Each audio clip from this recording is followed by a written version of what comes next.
పేదల కడుపు నింపే రేషన్ బియ్యం అక్రమార్కులకు ఆదాయ వనరుగా మారింది. పేదలకు అందాల్సిన చౌక బియ్యాన్ని పందికొక్కుల్లా బుక్కేస్తున్నారు.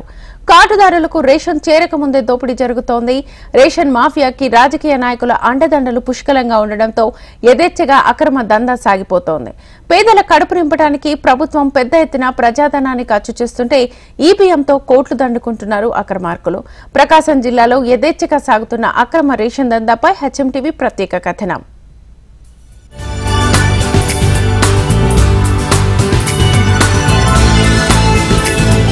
కడుపు నింపుకునే అవకాశం లేని అనార్థల ఆకలి తీర్చేందుకు కేంద్ర రాష్ట్ర ప్రభుత్వాలు రేషన్ కార్డుల ద్వారా రూపాయికే కిలో బియ్యాన్ని అందిస్తున్నాయి. రేషన్ కార్డున్న ప్రతి కుటుంబంలో ఒకరికి 5 కేజీల చొప్పున బియ్యాన్ని ప్రభుత్వం పంపిణీ చేస్తుంది. ప్రతి నెల మొదటి వారంలో రేషన్ డీలర్ల వద్ద నుంచి ఈ బియ్యం పేదలకు పంపిణీ చేయాలనేది ప్రభుత్వ ఆలోచన. సర్కార్ ఉద్దేశం బాగానే ఉన్నా అమల్లోనే లోపం జరుగుతుంది. ప్రకాశం జిల్లా వ్యాప్తంగా సుమారు 6,70,571 కుటుంబాలకు కార్డులు ఉన్నాయి. జిల్లాలో సుమారు ప్రతి నెల 9,516 టన్నుల రేషన్ బియ్యాన్ని రేషన్ డీలర్ల ద్వారా కిలో ₹1 సరఫరా చేస్తుంది.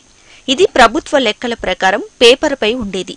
కానీ వాస్తవానికి 10% బియ్యం సైతం కూడా పేదలకు అందే పరిస్థితి లేకుండా పోయింది.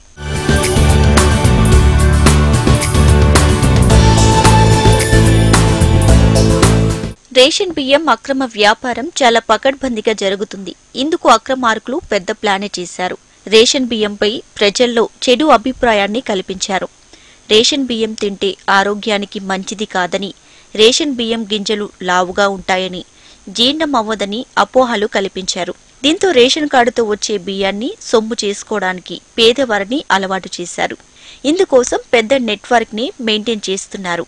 ఈ చైన్ ఎక్కడా తెగిపోకుండా చాలా సున్నితంగా డీల్ చేస్తున్నారు. రేషన్ డీలర్ వద్ద ప్రారంభమైన చైన్ ఇతర దేశాలకు వెళ్లిపోవడమో లేక స్థానికంగానే రీపాలిష్ అయ్యి మంచి బ్రాండ్లతో స్థానిక మార్కెట్లోనే చలామణి అయ్యేలా చేస్తున్నారు.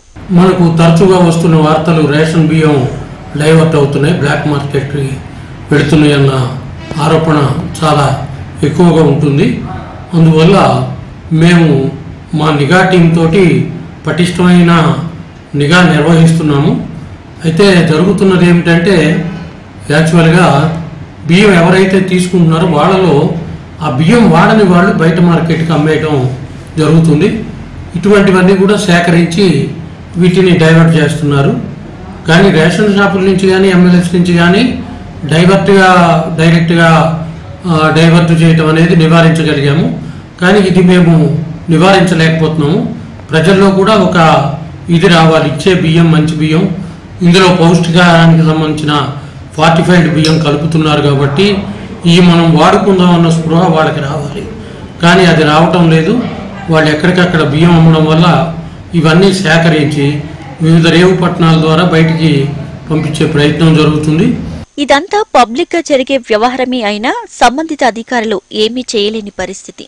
ఈ తతంగమంతా స్థానిక ప్రజాప్రతినిధుల కన్నుసన్నల్లోనే జరుగుతుండడం, ప్రజాప్రతినిధులే రేషన్ బియ్యం మాఫియాకు సహకరిస్తుండటంతో ప్రతి నెల లక్షల్లో డబ్బులు ముట్టజెబుతుంది రేషన్ మాఫియా. స్థానిక నేతలు ఎవరికి అండగా నిలిస్తే వారే అక్రమ వ్యాపారం చేయాల్సి ఉంటుంది. అయితే ఇదంతా ఇప్పుడేమీ కొత్తగా జరుగుతున్న తంతు కాదు. ఏ పార్టీ అధికారంలో ఉన్నా ఇదే జరిగే ప్రక్రియ. స్థానిక నేతలు ఈ మాఫియాతో కలిసి ఉండటంతో అధికారులు సైతం ఎటువంటి చర్యలు తీసుకోలేని పరిస్థితి. కొన్ని ప్రాంతాల్లో అయితే ఏకంగా బియ్యం మాఫియాకు సహకరించే అధికారులను తీసుకొచ్చి పెడుతున్నారట లీడర్లు.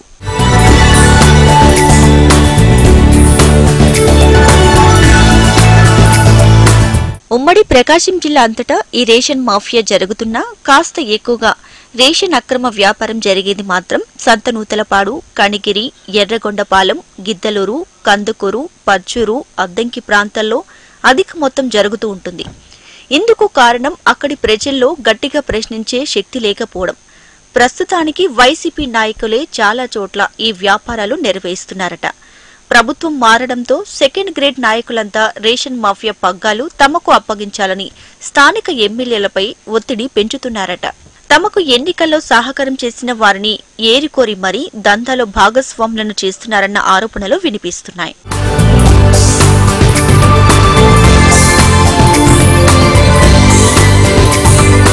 రేషన్ మాఫియాను అరికట్టడం అనేది జరిగే పని కాదన్న భావనకు ప్రజలు వచ్చేశారు. దీనికి కారణం ఎమ్మెల్యే నుంచి చోటామోటా నాయకుల వరకు ప్రతి నెల లక్షలాది రూపాయలు తెచ్చిపెట్టడమే. రేషన్ మాఫియాను అరికడదామని ఎవరైనా అధికారి హడావిడి చేస్తే అది జస్ట్ కలరింగ్ మాత్రమే అన్నది ప్రజలకు అర్థమైపోయింది.